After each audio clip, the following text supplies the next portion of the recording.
Hey folks, good morning. I'm Mr. Lauer. So in about 15 minutes, I have to go back inside for our first staff meeting before school starts for distance learning. And we are just now, hopefully, finding out what our daily schedule is going to be like. That's been a little bit frustrating because, as a teacher, you have to plan for pretty much everything. I mean, as a parent, you have to plan for everything. And for me, it's not that big a deal because I generally know what we're going to be learning. All I have to do is make a few tweaks to the actual pacing of things. But I feel really sorry for the parents who have to deal with these unknown variables all the way up until basically the end of the week before their kids are supposed to go back to school. And it's one thing for high schoolers because when you're a teenager, you have a little bit more maturity. I know it doesn't seem like it sometimes, but you have more agency to do things that little kids have a lot more trouble with and don't need as much supervision on. I've got my young children in there and they started their distance learning this past week.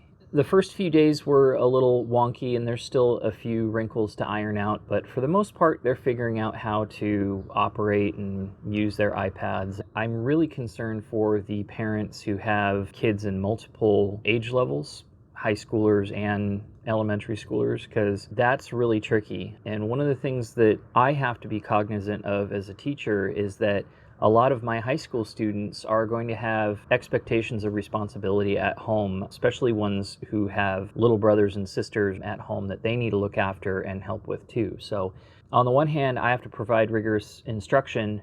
On the other hand, I have to be flexible enough to allow for these kids to take on the extra responsibilities that they normally wouldn't really have to deal with. And, I completely empathize with that because I've got to do the same thing.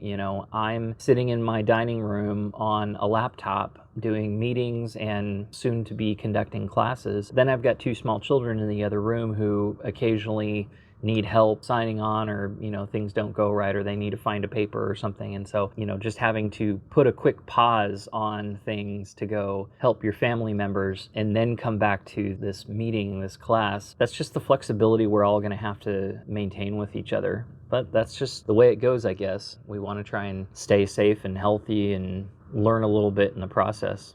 Anyway, I think my meeting is going to be starting here pretty soon, so I'm going to cut this short and sweet. Please don't forget to like and subscribe. And if you want to be part of this conversation, I would love to know, what's your distance learning story? How's it going for you? Or if you're in a place where you're going back to the classroom, what is that life like? I don't know. We don't have that in our state. I'd love to hear from you. So until next time, I'm Mr. Lauer. Thanks for watching.